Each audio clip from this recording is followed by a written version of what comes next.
This is week 2 of the Normans. I'm sorry I don't have my week 2 sign, but this is History 4331, the Normans, and tonight we're going to do lectures 3 and 4.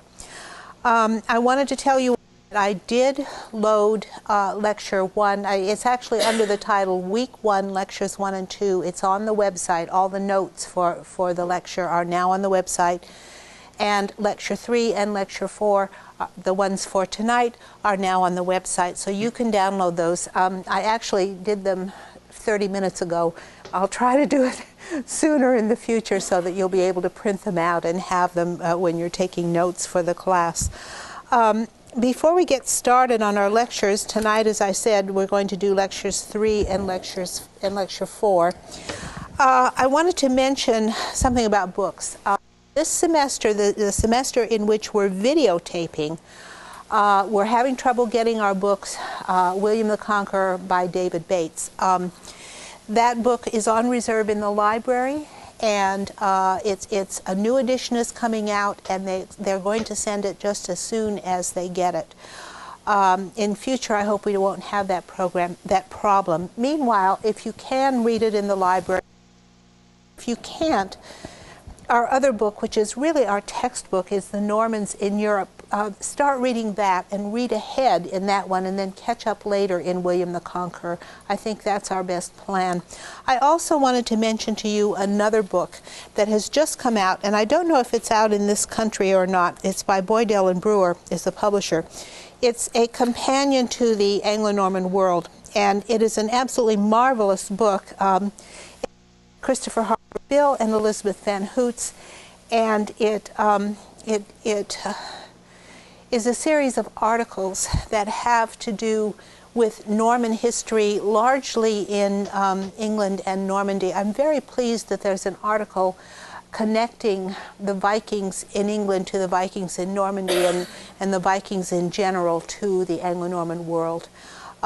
Because that's been something that has been much neglected in the historiography. This is a wonderful book. You can actually, if you want to order it online, the publisher is Boydell Press. The editors are Christopher Harper Bill and Elizabeth Van Hoots. Christopher, here, it's on the screen now, I believe. You can read it on the bottom. And the publisher is Boydell. Let's see if I can get that on. No. Boydell, here at the bottom. B-O-Y-D-E-L-L. Okay. I'll write it down for you.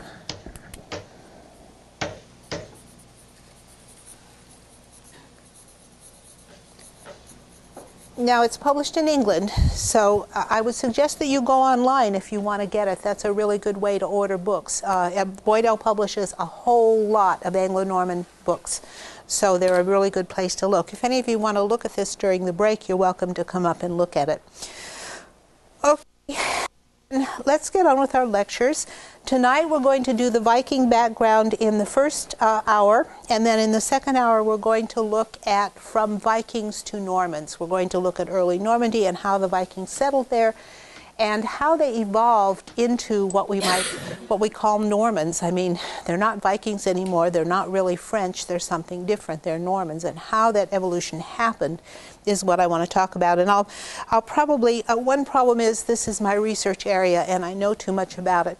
So I'll probably be making notes on our notes as we go along as well as I think of things.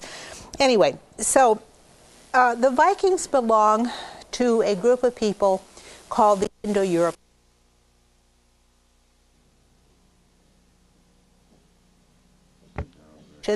And I'm going to turn the page to our map and then I'll come back to this. They originated in the area of the Caucasus Mountains right here, which is the area of modern-day Georgia. And branches of them went in various directions. They went all the way to Siberia. Oh, are we going to switch mics? Okay.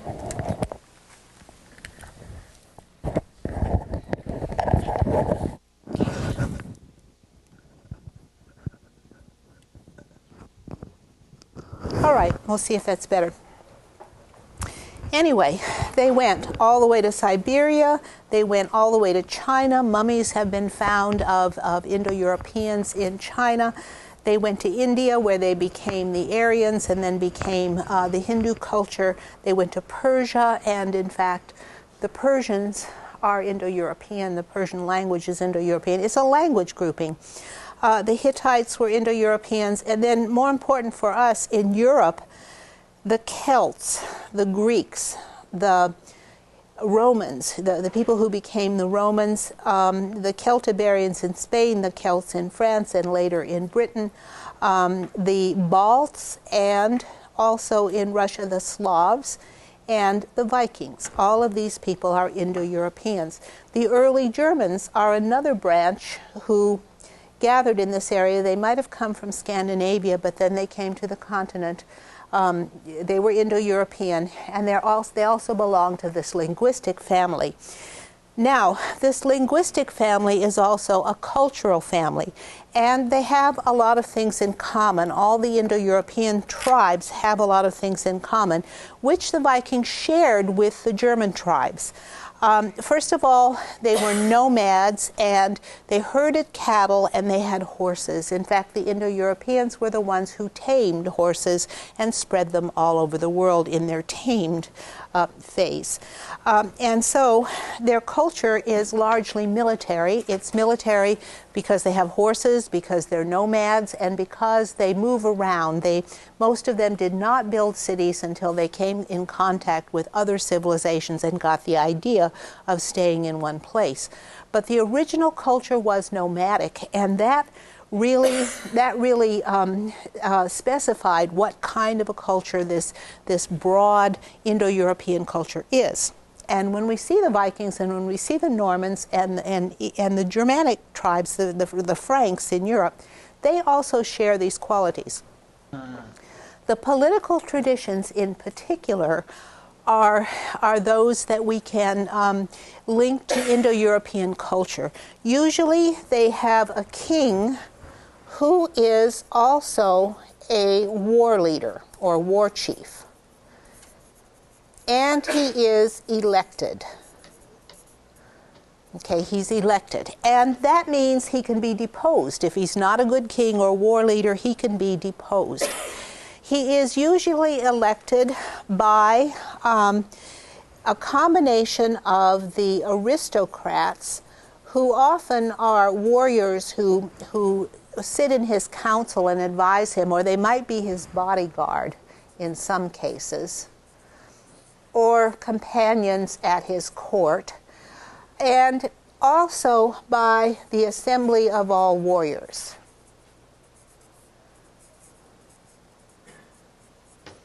And in the original Indo-European culture, the election of the king would be heralded or acclaimed by the clashing of arms, your shield and your sword, and more or less applauding the king. And this is the basic culture that the Vikings shared, and they were kind of like retrograde in that they didn't go beyond that. They stayed in that state, in that very primitive Indo-European state, and that's what they were like in Scandinavia.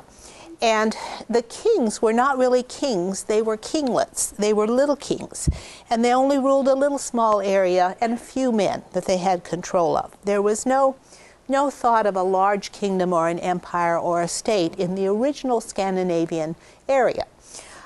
In addition to these social classes, you can call them social classes or political hierarchy, underneath this structure, which is all Scandinavian or all Indo-European, there are the conquered people who became slaves. And so this is the basic political and social hierarchy that all Indo-Europeans shared, and the Vikings were in this condition at the time they became Vikings. They didn't become Vikings, however, until they started going what we call a Viking. Viking is a verb that's been turned into a noun. And so first it was an activity, and it meant raiding and trading. But the Vikings did not distinguish any difference between raiding and trading.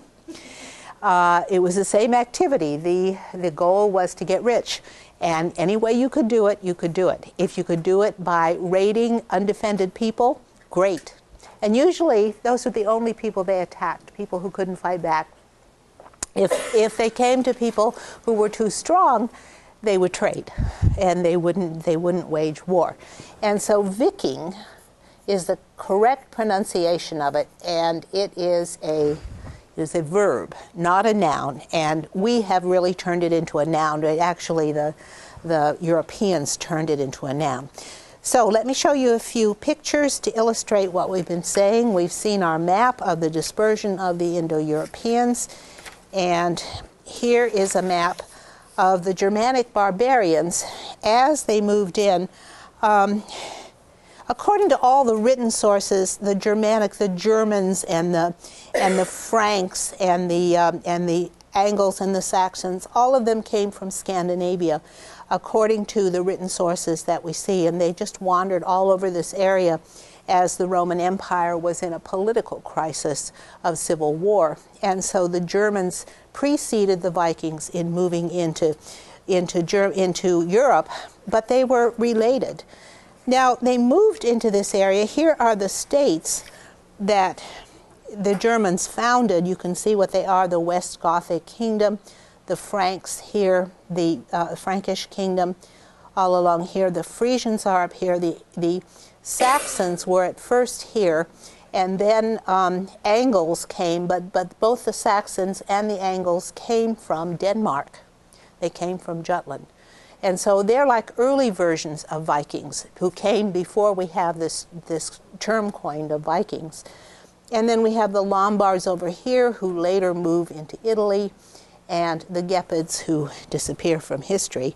But these Germanic states preceded the Vikings, and although the Europeans didn't realize it when the Vikings came along and raided, they were actually related peoples. And in fact, in England, their languages were so close that they could actually talk to each other. Those who spoke Old Norse, which was a language that all the Scandinavians shared. And here is Scandinavia, just to point out to you where it is. At this time, Scandinavia was one entity. It wasn't a state. It wasn't organized at all. It was a culture, and it consisted of little independent enclaves where war chiefs ruled, and there was no great king of anything. There was no concept of a larger state at all in the Scandinavian world. They all shared the same religion. They all shared the same language. They were Scandinavians, and there was no distinction between the Norse, the Swedes, and the Danes. Yeah, question?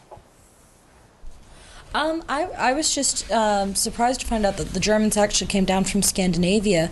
I must have been taught wrong in high school, because before they had told us that the Germans went up into Scandinavia about the same, around a similar point when many tribes were sweeping south and attacking Rome. That is not my understanding of it. Was there a later migration of Germans northward that happened after they came south? All the sources, the original sources say we came from Scandinavia. When the Germans came into Italy, and Jordanus is one of those that you can check, and they say they came from Scanza. They came from a big island called Scanza. And so, well, it's Scandinavia. and they have a vague folk memory of where they came from. And it's pretty much, as I understand it, it's pretty much agreed they come from Scandinavia. Did you have some other, press your mic? I'm not sure. There's a little button. There's a little button? Okay. What about the Indo-European movement? Was it north first into Scandinavia and then later from Scandinavia south? Yes, that's how I understand it. That it was all at the same time. The Celts went into Europe. The Celts went into this area, which would be France and Germany, Britain and Spain especially, and then the Slavs are over here and the Balts are up here. So we have those different groups, and the Slavs were in pretty much the same condition as the Scandinavians at that time. And then the Germans are a group who broke away from the Scandinavians and went down into Europe and conquered. Is somebody off campus trying to reach me? Okay, I see. Yes? I was talking to a technician in my room. I don't have visuals. You don't have visuals. Which room are you in? I'm in the Woodlands. Okay, and guys. We're trying to figure. We were thinking maybe it was something from your guys' side somehow. Okay, we know about it. Don, have you taken note about it, that the Woodlands does not have visuals? I do see one of our groups, the group that has 4 people, that is Fort Bend. Fort Bend has 4 people. Good. Hi, we see you all there. Glad you're here. Send take roll. Christopher Brown, you were the one who took roll, weren't you? Yes. Okay, could you please take roll again and email it to me? You got it, boss. Thanks. Don, did you have something to say? Hello, Fort Bend. Are you getting the video? Yes, we've got both video and audio, but there has been some problems with cutting out and a little bit raspiness on the microphone. Oh, okay, thank you. Yeah, that is why we changed the microphone a few minutes ago, so that should be improved. But Woodlands, the fact that Fort Bend is getting video means that's bad news. I would say it's not our problem. I would say it's something local at your site. Thanks a bunch. Bye. Okay. Oh, okay. The question is, what language is like Old Norse? It's Old Anglo-Saxon. Old English is like Old Norse. It's very, very similar, and there were reports that the Vikings who went to England could I mean, it wasn't exactly the same language, but they could make each other understood, so that it was a very closely related language. And clearly Anglo-Saxon was a language derived from Old Norse that had changed over time. It was in the 600s that the Angles and the Saxons and the Jutes went to England. And then the first Viking raids are in the 800s on England. And so in 200 years the language had changed a bit, but not enough so they couldn't understand each other. And the first language that they all spoke was Old Norse, and there was no distinction between Swedish, Danish, and Norwegian. They spoke the same language, they had the same religion, they had the same culture. They were virtually identical. There were some local differences, and that's one thing you have to say about peoples who share the same culture, who live in a rather extended area, and as we'll see, they live in an area that is geographically and environmentally challenging. It's a very difficult area, and so they would be in little enclaves, and there would be local differences, but not huge differences involving all the Swedes and all the Danes and all the Norwegians, but they would be small local differences. And then over the time of the Viking Age, eventually they evolved enough so that you could distinguish Swedes, Danes, and Norse. But this was an evolution of time over the Viking period, and the Viking period was roughly from 750 to 1050, a period of about 300 years.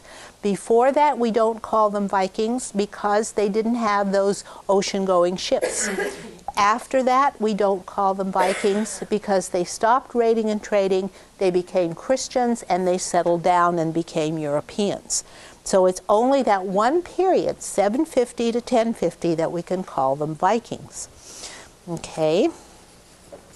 Here are Vikings, and we can see these horses along with a lion, which is quite fanciful, but here are the Vikings with their horses, and this is a Viking wood carving, and so they're mounted warriors, and they do have horses, they have falcons, they look very European. In this particular case, they're carrying kite-shaped shields that are quite similar to what the Normans carried. Okay, we'll come back to that picture again later. Here are their weapons. They're a military culture. Here are just a few of their weapons. A spear, a spearhead. This is another spearhead or javelin. Here are swords, which are very elaborate, very elaborately carved and decorated. This is a bent sword that they would put in their graves. They would bend it so nobody could use it again. Question? Yeah, I have a quick question about the that carving that you showed us just a second ago. Yeah. How did they know about lions and the such? Was there like exotic animal trading going on back in that time? Oh, really interesting question.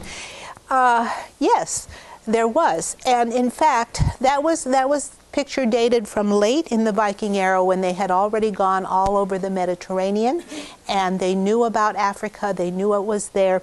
In fact, later on, one of the Norman kings of England, Henry I, had a zoo where he collected exotic animals, and one of the first exotic animals that people started collecting in Europe were polar bears from Greenland.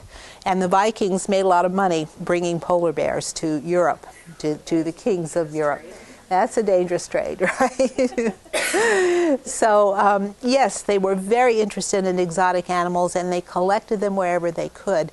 And even if they didn't collect them, they knew about them. They had stories about them. So they're very interested in that sort of thing. This bent sword, they bent it, and it would be grave goods that they would be found in the grave.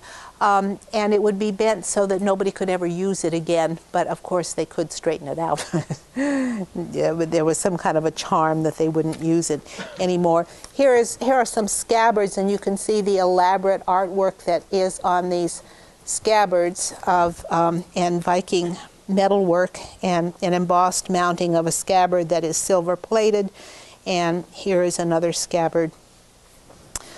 They wore chainlinkmail, and you know, when you think of knights in shining armor and you think of medieval knights wearing armor, you think of only the Europeans having them. Well, the Vikings had chainlinkmail too. There wasn't that much difference between them and the Germans. Remember, the Germans are related. Yeah, question.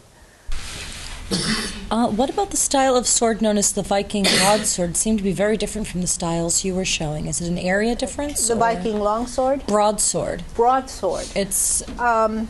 I can't answer that question. I will try to look it up for you. All right. It's just I have one at home, and it's fullered in the middle, so it's got this. It's fuller. It's got this groove down the middle of it. Oh, right, and the blood groove. Yeah. The broad handle. Actually, it's not a blood groove. That's a misnomer. What that does is, I'm sorry, I just know too many blacksmiths. Right. It lightens the weight of the blade without compensating any of its strength. And I've read also that it's called a blood groove because people misnamed it, but what it does is to keep the air from, to let air into the wound so that otherwise it would compress, the wound would compress around it, and you can't pull the sword out. Yeah. It's a multifaceted. It's again, Viking practicality. They're very practical people, and they're very inventive. Yeah. And they're very broad in the hilt. I mean, they're more oval shaped than round. Yeah. Yeah. Comment. Can you hear me? I was going to say that I went to a class and we got to see Viking combs, the combs that they used, and I'd always read about women defending themselves with their combs, and I always thought, what, for their hair or whatever? But they're vicious looking. They're for carding the wool and stuff. Something that's also one of their weapons. And it was amazing how many people died of probably tetanus from using them all the time. From the combs. That's interesting. Yeah. Well, you know, I teach a whole course on the Vikings, and I do a whole lecture on Viking weapons and technology. So I'll try to offer that course again. It's videotaped, so I'll try to offer it again so that you can take it. Because we don't have time tonight to go into that. But the Vikings wore chainlinkmail just like the continental warriors, and so there weren't that many differences between them. And here is a close-up of that chainlinkmail, and I'm told that I can zoom in. Yes, so that you can see it. It's like a sweater that is these little rings. It's like wearing a metal sweater, and the little rings are all hooked together. Do you know if those are just joined or riveted? They're just joined. They're not riveted in this particular one, which is in the National Museum in Copenhagen. Okay, now we'll zoom out. Okay. Metalworking. Metalworking was one of the primary achievements of the Germanic and the Indo-European tribes. All Indo-European tribes are masters at metalworking. The Germans were no different, and the Vikings were no different, and the Celts were no different. Unfortunately, I had an interesting day today when my printer at home wouldn't work, my printer in my office wouldn't work, and so I didn't get together as much as I wanted to. I'm going to show you some Viking metalworking. I have some Celtic metalworking that's so similar, and some Germanic metalworking, and I wasn't able to show it to you. But they are masters at metalworking because they're nomads and they travel around. They're animal herders and they move their pastures all the time in summer and winter. And so when people do that, they don't establish big cities or home bases, but their artwork is something they can carry along with them. And metalworking is perfect for that. That's why it's common to the Indo-Europeans, because all of them are nomadic. And so the artistic motifs on the metalworking interlace, particularly is something that you see on Celtic and Germanic artwork, and it's all over Viking artwork. And I won't go into all the details. There are a lot of schools of Viking artwork and a lot of different things. But I will mention gripping beasts, which are uniquely Viking in the motifs of gripping beasts. And what they mean, we're not sure, but it's something that they developed. And let me mention, before we look at the metalwork, heroes. One of the things that we see in all the Indo-Europeans, and this includes the Greeks and the Romans, by the way, who are Indo-Europeans. The Iliad and the Odyssey are about heroes, not about gods. The Song of Roland is the Germanic legend, French or Germanic, about heroes. The Vikings, likewise, and their big hero is Sigurd, and I'll show you some pictures of Sigurd. And he's human, and he's a hero. And this is something that is also particularly common among the Indo-European tribes, that they do have heroes that can rival the prominence of the gods in their culture. Okay, now I'm going to show you, before my printer died, I was able to print out some of the things, pictures that I took at Jorvik in England. It's in York. Jorvik is an excavation of Scandinavian Jorvik, which was the town before the English took over from the Vikings. There was a Viking kingdom that was headquartered there, and it's a wonderful excavation with a lot of artifacts. Has anybody been there? Anybody been to Jorvik? Okay, well, I'll show you some of the pictures of it. Here is a lot of metal work, and remember we said that metal work is very common, and maybe I'll just kind of zoom in on it so you can kind of see it a bit. Yes. Oh, now I can do this all the time. Okay, I'll zoom in on those little pins and swords, and then so you can take a look at those. And then I'll zoom out, and maybe we'll move this and zoom in on these bracelets, which are kind of marvelous. Here. There. Okay, you can see the bracelets, and here are the pins now that I've gotten them in focus. And now, there should be a close-up of those coins and brooches. Yeah. There we go, those coins and brooches, and now I need to go out a little bit and focus.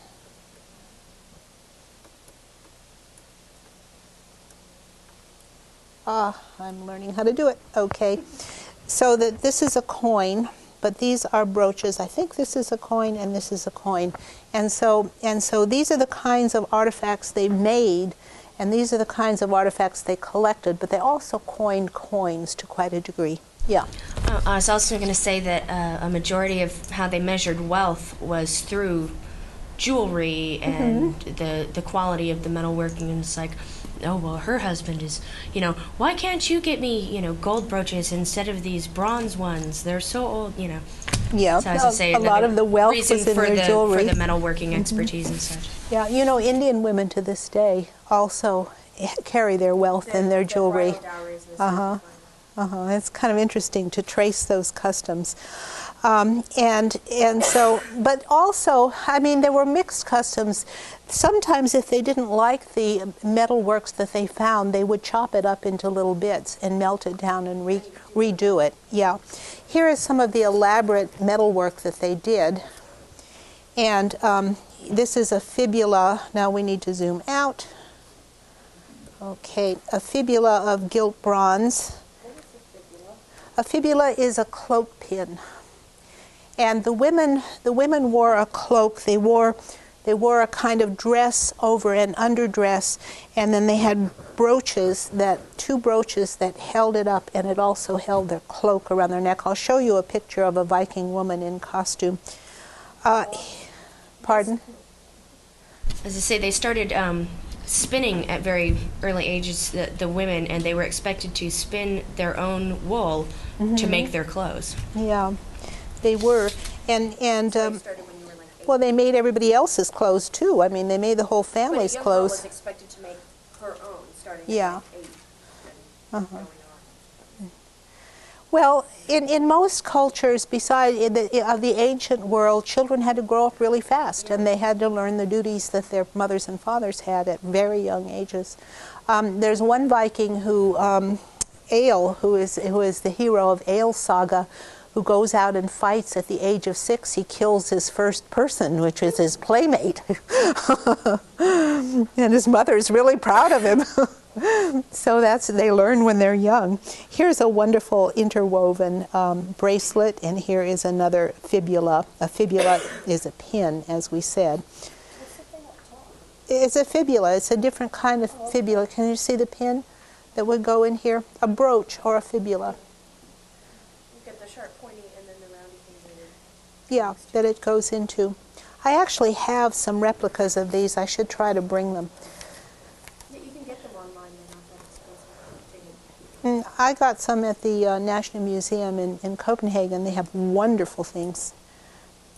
And here are some more of this just beautiful, beautiful jewelry. Bronze ornamented with gold and silver, a fibula of bronze. And here's another bronze fibula. Let's see, this has interlace in it. Can you see the interlace? Maybe I'll just zoom in on that interlace now that I can zoom in. Can you see the interlace where it all intertwines? And up here there's some interlace. Okay, that's very common. All right. And here is a large picture that someone has drawn of a Viking brooch or fibula. Are those ravens? Where? At the top, ravens. They are ravens. Yeah, ravens are very significant in the religion. Yeah. This is a mask, and this is one of the typical artistic motifs in one of their art styles. And I'm sorry, I don't remember what it is. But you can see these intertwined beasts that are surrounding it. And this isn't real interlace in this particular one, though. Yeah, did you have a question? Yeah, just a quick question. Did they ever combine a lot of, precious, jewels, diamonds, or anything along those lines? I noticed a lot of their metalwork is just straight metalwork. Maybe it was... Oh, you're right. Yes, amber. Amber is one thing that they used quite a bit. They traded with amber, though. It was a valued product in the Mediterranean, so that they traded the amber. I'll show you later, I'll show you some rings. And usually the jewels are set in rings, the ones I've seen. And I have some pictures of those. Here's some more of that interlace. And this is gripping beasts. Can you see the gripping beasts? Where you see the mouths of the beasts bite the tails and bodies of other beasts. I have a better one than this. This one has masts in it too, but this is interlace also, animal interlace. This one is the most clearly gripping beasts, so you can see them very clearly here, the gripping beasts, where they're biting the bodies and tails of other serpents. And then we have ordinary interlace in there too. So this is a very common art style. Could you press your mic? Yeah. Some years ago, they had at the Museum of Science, I believe, an exhibit called Kremlin Gold exhibit. Oh, you need to hold the microphone down. The exhibit they had there at the museum, they called the Kremlin Gold, which was from the former Soviet Union. It had artifacts from clear back in the Viking days, the time of Rurik. And they had, one of them was a crown from back then that had gold and semi-precious stones in it.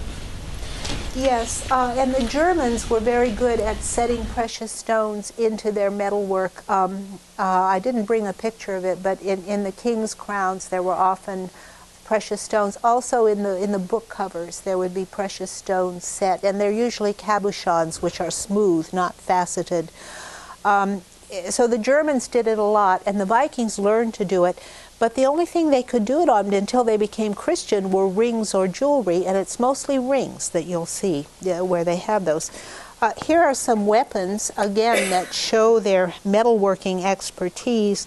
Here is a long sword. Here are arrow points and axe heads. Again, this is at the Danish National Museum.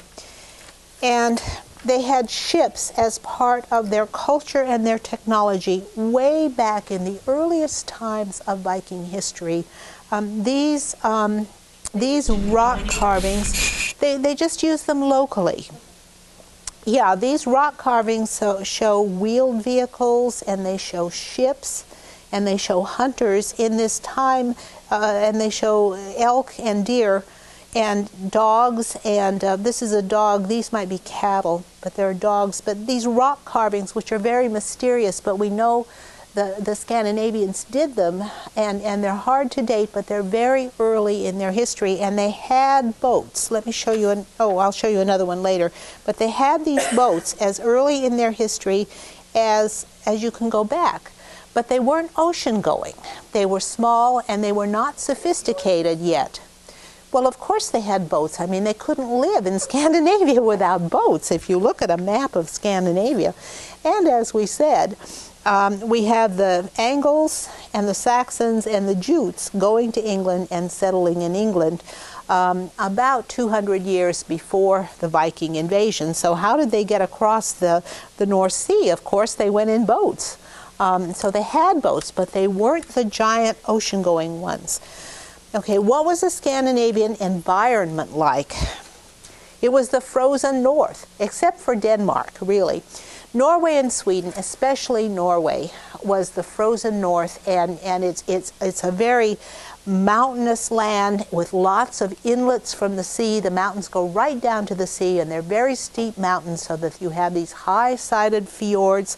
It's covered with forests, and it's not land that you can farm. And so the Vikings stayed, or the Scandinavians stayed, in a hunting and gathering mode for a much longer time than their German cousins did on the continent, because when the Germans migrated to the continent, they began to grow crops and become agricultural along with their cattle herding. But the Vikings, and especially the Norwegians, did not, because the land was not arable. It was very hard to farm. Now, Denmark was different. Denmark is flat, and it is farmland, and so it's much more European. So here's our map of Scandinavia. And at the time that we're talking about, the Viking era, we're only talking about this part of Norway and this part of Sweden, but we're also talking about this area of Finland, and also areas on the coast, and as well as Denmark or Jutland, that were settled by these Scandinavians who were not politically connected. They're just entrepreneurs. It's a whole society of entrepreneurs, and they're not politically ruled as one group, but they're in small political units, very local units, and people go out adventuring from their small homes, and then they come back. And they're not unified. They're in small bands at the beginning of the Viking era. Okay, and here you could say, well, look at Norway. Norway is a land of fjords. Look at the fjords, and these are high mountains. There's a ridge of mountains down here, and these are high mountains going down to the sea.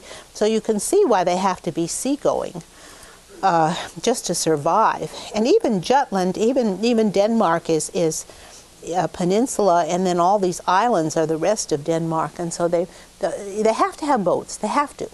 But it's not until they developed the particular Viking ship that they broke out into that area, into the area, so they could raid and trade. Iceland has exactly the same conditions. You can see all the fjords in Iceland and all the rivers. The rivers are typical of Scandinavian areas. It's very well watered with lots of rivers everywhere, and they have boats that go on those rivers. Here we can see some pictures of what this land looks like. This is a mountain probably in Norway. I didn't write down what areas these were in, but it's heavily forested. Here's a Viking graveyard, hills and trees and water. And here's another very forested region in the mountains with a mound. This is a burial stone, Westmanland. Here's another forest with a demi-ring. It's a religious ceremony that they're having in a clearing, but there aren't very many clearings. It's mostly forested, and this is the kind of environment that they live in. And it's a very harsh environment, okay? But they survived and they prospered there, although I don't think their population grew very large. Over a very long time. They controlled their population by infanticide, and most ancient primitive peoples did that. They practiced infanticide, and the Vikings did too, and some still do, yes. One of the reasons they exploded out of that area was Carlingian influence. Dr. Vaughn? Yes? Yes? What's fanticide? Infanticide, killing babies. Infanticide. They killed the weak ones like the Spartans? Not necessarily the weak ones. They killed the unwanted ones. No, not necessarily How girls. did they do that? Did they leave them out to die? Yeah, sometimes they would mostly exposure and neglect, yes. But you see, there's a ritual that the father goes through. An infant doesn't exist as a person until the father blesses it and names it. And it literally, I mean, they didn't think of it as infanticide. The child did not exist as a human being until the father named it and blessed it. And that's the way they thought about it. Okay? And because the father had to take responsibility for that child, I don't want to spend too much time on this. Take my Vikings class. I lecture on that. Also, because they had very strict rules for taking care of children, and both the mother and the father were responsible for that child and had to contribute to its upbringing and financially to take care of it. And you see, the naming of the child by the father and the acceptance by the mother after the father names it was a ritual that meant that they both pledged themselves to take care of that child and make sure that it was healthy and well brought up. And you see, that's why the child was not recognized as a child until they had made that commitment. It's just a different cultural way of doing things that the Vikings had. And virtually every society in history has practiced infanticide. They're not unique by any means. Practically all societies do.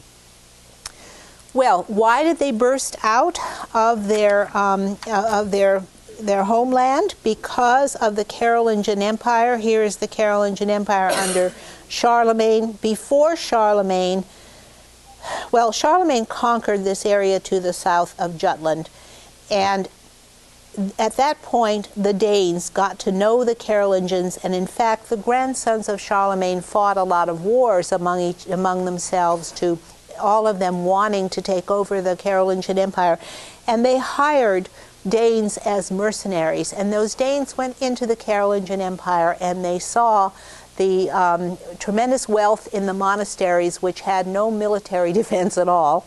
And so, you know, once they saw it and the Carlingian Empire was collapsing into civil war, well, they just, you know, they decided that was good to raid them. It was too tempting for them to resist. All right. Now, another thing is the discovery of Russia. Swedish Vikings, it was the Danes who encountered the Carlingian Empire. The Swedish Vikings crossed over here naturally and had colonized this whole area. And as they explored the rivers of Russia, they discovered that they could get all the way to Constantinople, which was the richest city in Europe at that time. So they brought their furs and their amber and their metalworking there. Possibly they would have seen lions there, maybe. They would have seen lions for sure in Constantinople.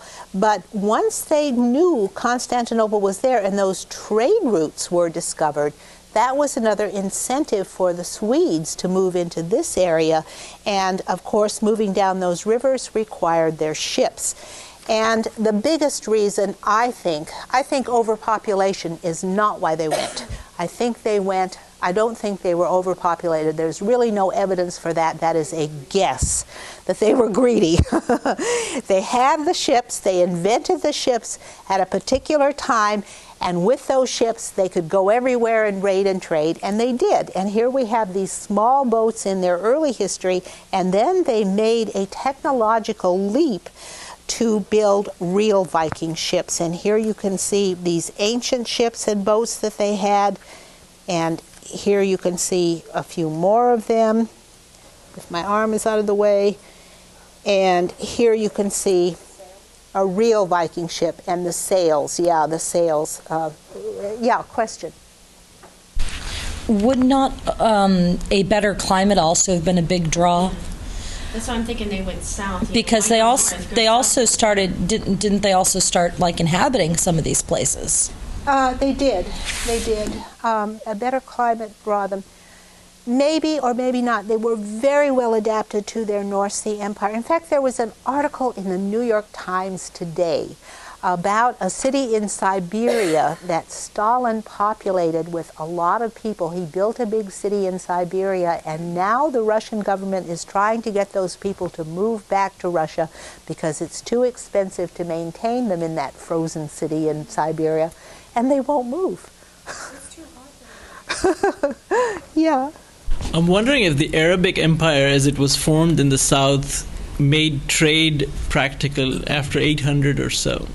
Yes, it definitely did, because we know they had contacts with the Arabic merchants, and the Arabic merchants were just as adventurous as the Viking merchants, and so they met halfway, and they met a lot of Arab merchants, and there are wonderful descriptions of the Vikings written by Arab merchants, and so both of them are adventurous, and they sort of met each other. Yeah. Could you press your mic? The movie The 13th Warrior was based off of the accounts of one of the Arabs that traveled with them. Yeah. But it wasn't a merchant. He wasn't a merchant, though, I don't Yeah, it was Ibn Fadlun. Ibn Fadlun. Yeah, and it was by, who is Michael Crichton? Michael Crichton, Eaters of the Dead. Michael Crichton is a very good author. He researches his topics very well.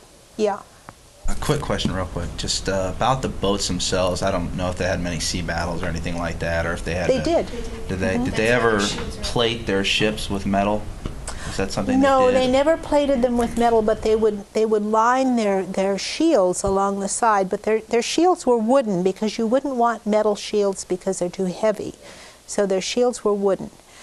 They never thought to plate them with metal, and I don't think they could have, because they would have been too heavy. But these oak ships are like iron. I mean, they're extraordinary. And again, I refer you to my Viking course, where I go in great detail into the building of these Viking ships. But here is one of them. Here's a picture of a ruin of a Viking ship.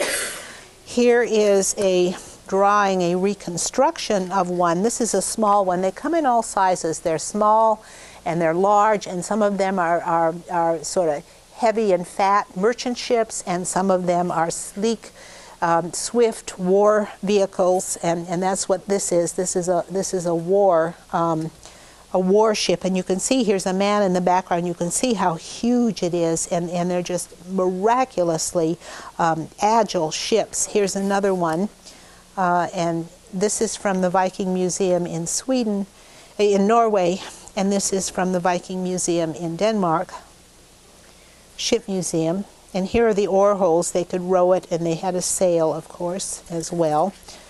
And here is another one. And they would have a little house sort of on the back where they could have shelter and store things. And here you could see where they would sit because the floor is missing.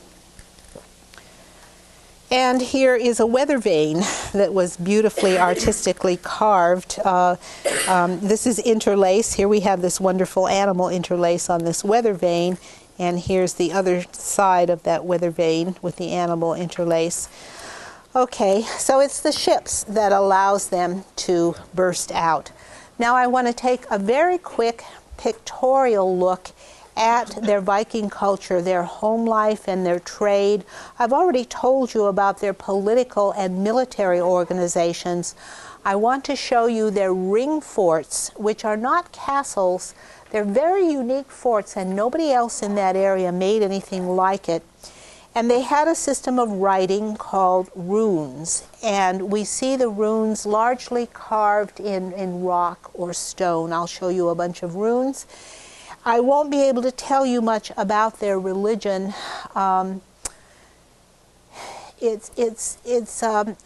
Because it's to go into detail about it. There's a sort of triad of gods: Odin, Thor, and Freya.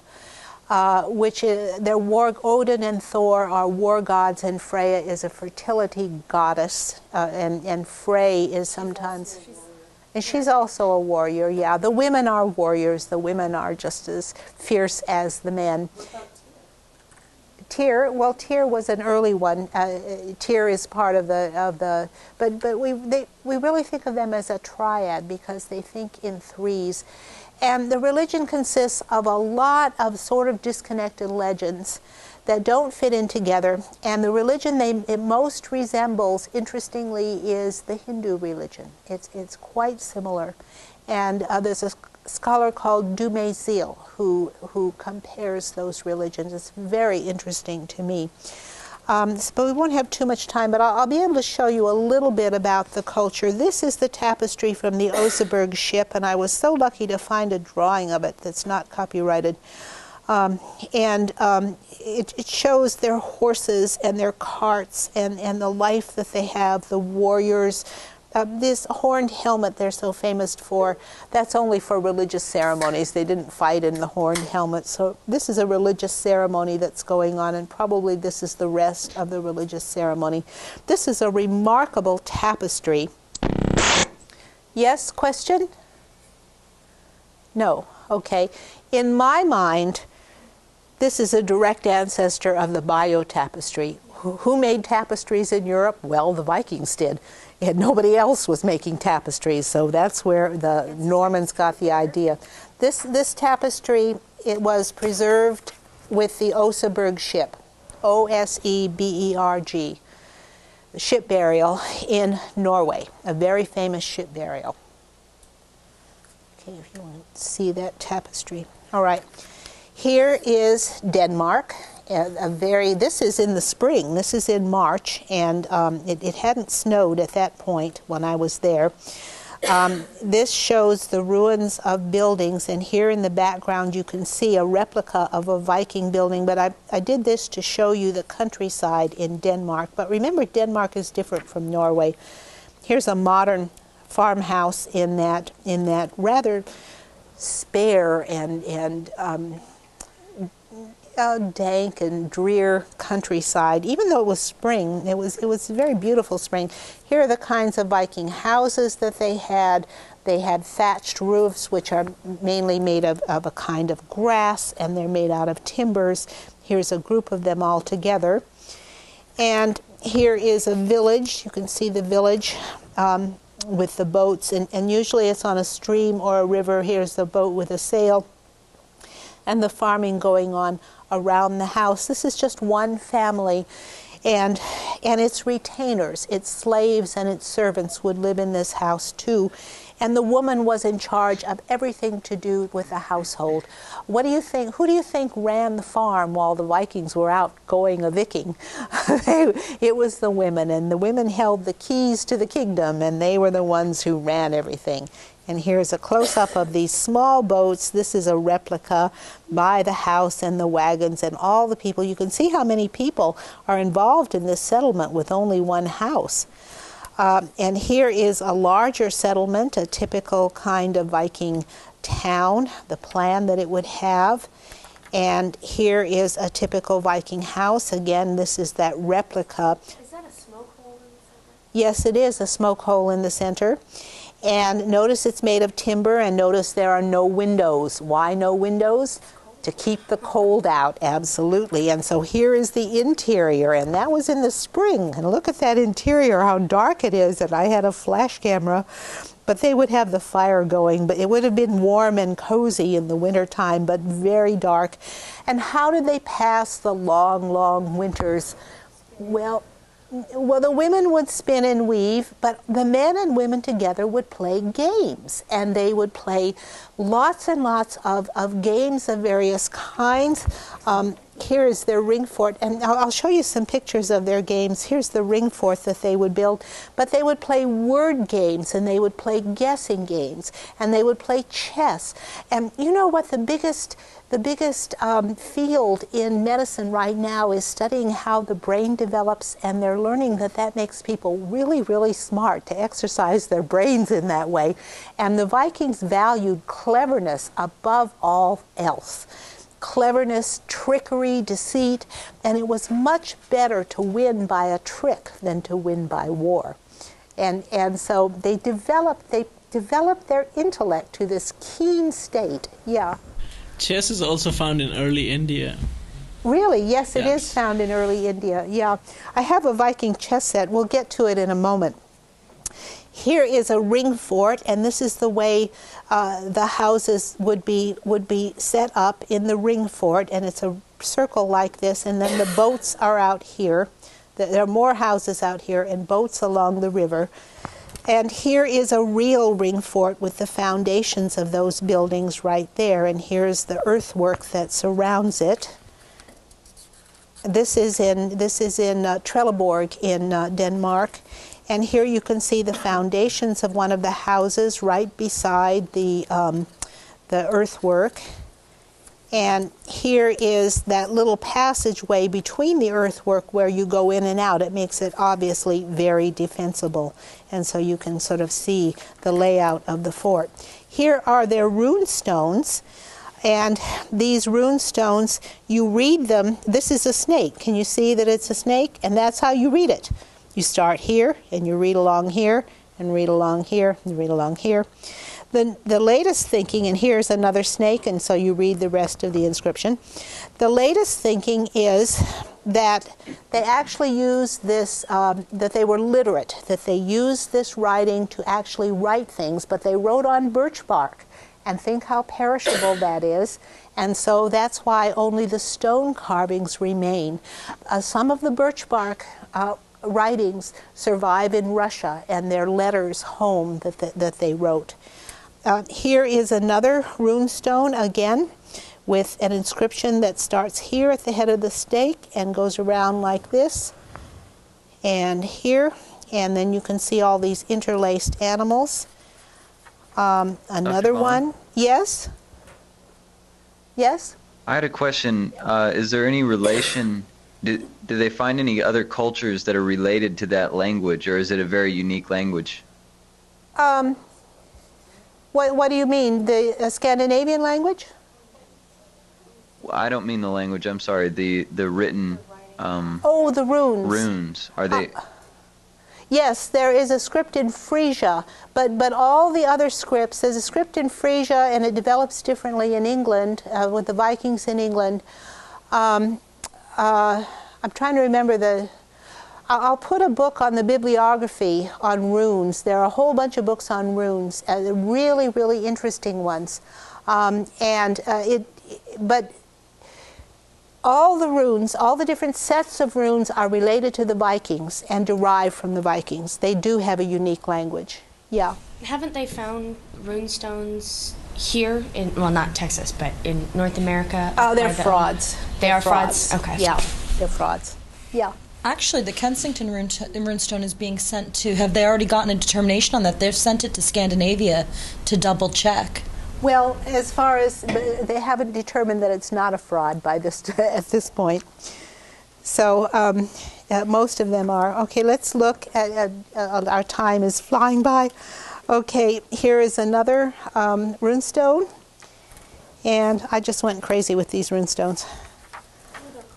They're cool, yeah. Here, this is about the religion. This is a ceremony having to do with Odin.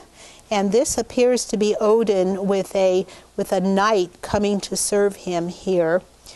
So this has to do with the Odin story, and this has to do with the Sigurd story, the story of Sigurd, which is their great heroic legend in. Yeah. Isn't that the Volsungs? Yes, that is the Volsungs, Song of the Volsungs. Dr. Vaughn? Yes?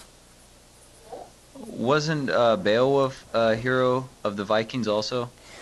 Probably, yes. Probably that's a Viking, an Anglo-Scandinavian piece of writing, and Beowulf was a hero. But Sigurd is the main one that all the cultures, all the Scandinavian and Germanic cultures share. Actually, Sigurd is another name for Siegfried, who is the German hero, and the stories are quite similar. So you can yeah, it's the same thing, same story. Okay, here are some of these. There was a question about the jewels. This jewelry, fortunately I put this in here. Here's a ring with a jewel set in it. Here are some earrings or brooches with jewels set in them, and so they did, to answer your question, they did set jewels in their jewelry. What are the things on the ring? Those are earrings, I believe. I believe they're earrings. Okay, here is a woman's dress. Women were pretty equal to men. They had lots of rights, and some of them were just as fierce as men. Here are those fibulas that hold up her dress and hold her cloak on that we were asking about, and her woolen clothes. Here is a man's outfit. These are from a couple of museums in Denmark. Did they specifically weave or did they felt? They didn't felt, they wove. Yeah, the women wove. The warp-weighted looms. Yeah, I'm going to show you one in a moment. These are their drinking horns. These are gigantic ceremonial ones. They did drink from drinking horns, and they drank a lot. They drank huge amounts, and that was the courtship. They would have these great drinking parties, and men and women would drink together out of the same horn, and that was the courtship ritual. But they drank like crazy. They were wonderful woodworkers, and so you can see this gorgeous woodwork, which is very much like the metalworking. The art motifs of the metalwork are in this woodworking. Here is a really beautiful metal bowl from early in their history that shows this beautiful metalworking that they do. And here are some of their tools that they use. Here is a loom, and this is from Jorvik. Yeah, so you can see the warp and weave. Here they've woven this on the loom, and these little weights hold it down. You press your mic when you talk. She said she's going to have her husband build one of those. Here's some woven cloth that they did that's been found in as part of grave goods. And here are some pants they wore, of course, trousers, and here's some of the cloth that goes with those. Here's the chess set for the games that they play, and this again is in Jorvik, this beautiful chess set. This is set up for a Viking game that's similar to chess, where you take the fortresses in all the corners. I bought one for my grandson, and he loved it. He's a big chess fan, and he loved this Viking game. He thought it was really neat.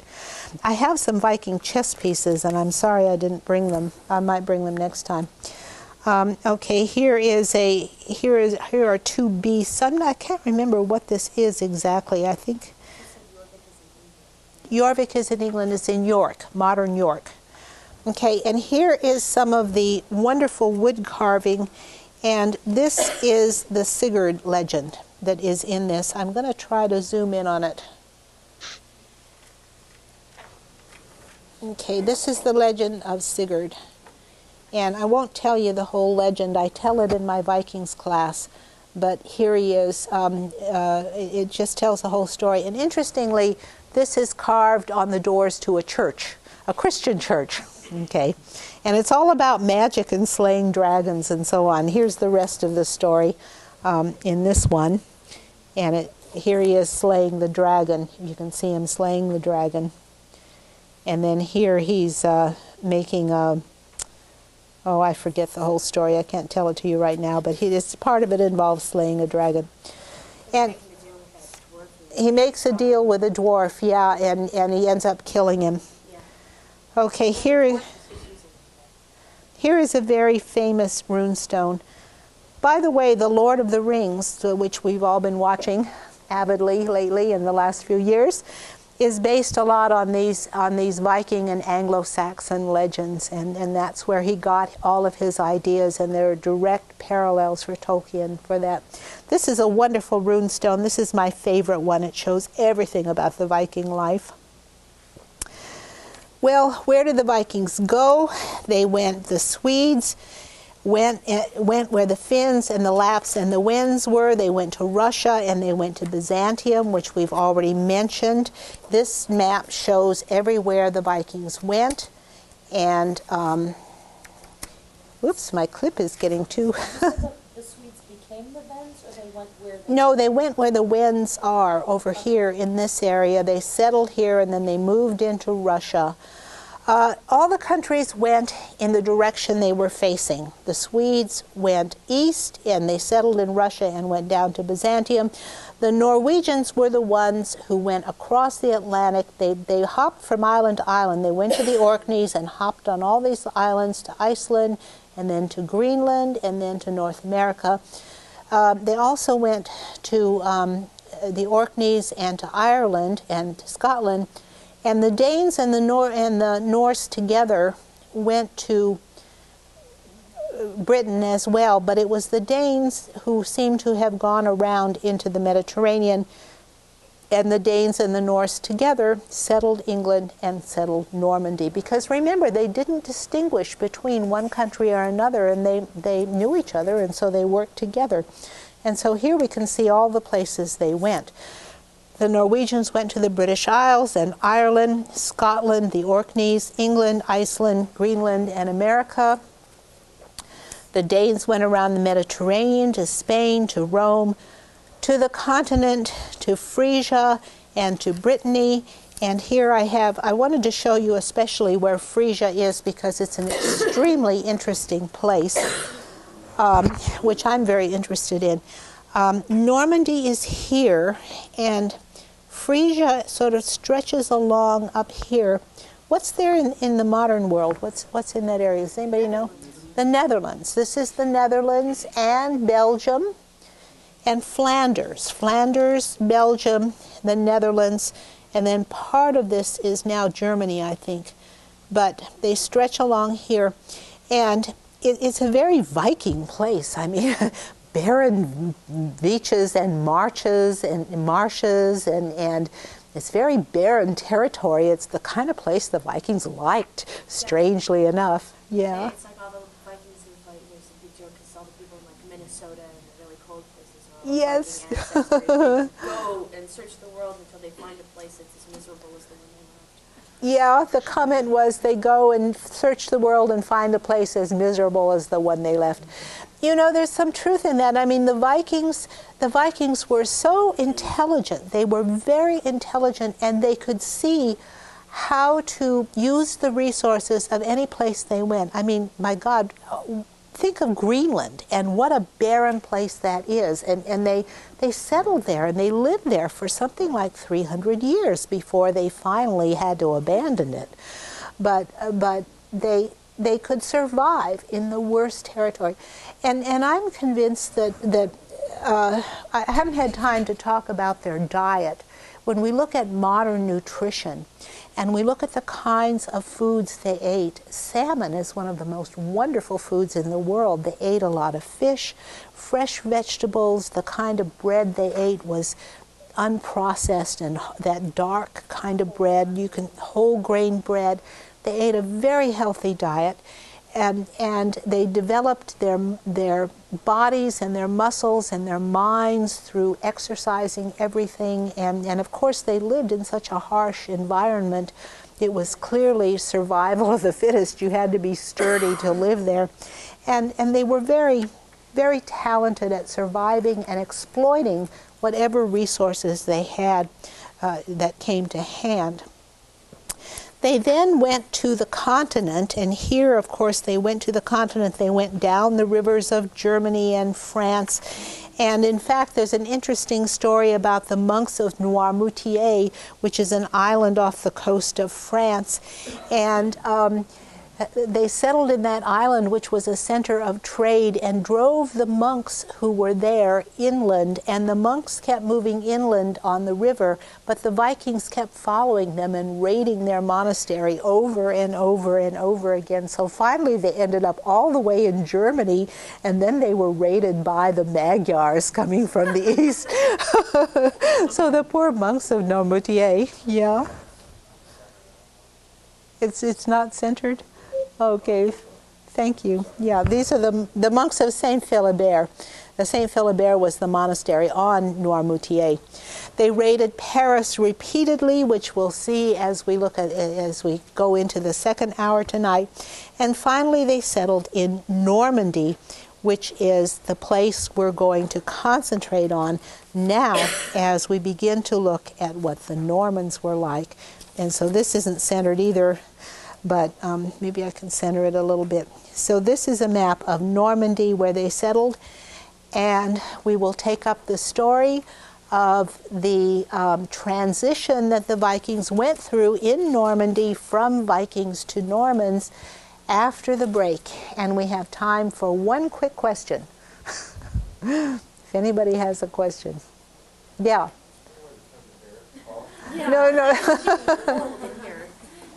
Well, that's a question we have to ask afterwards. Yeah? Did they use their slaves as galley slaves to help row, or were they just household servants? No, I don't think they did. I think only warriors went on the ships.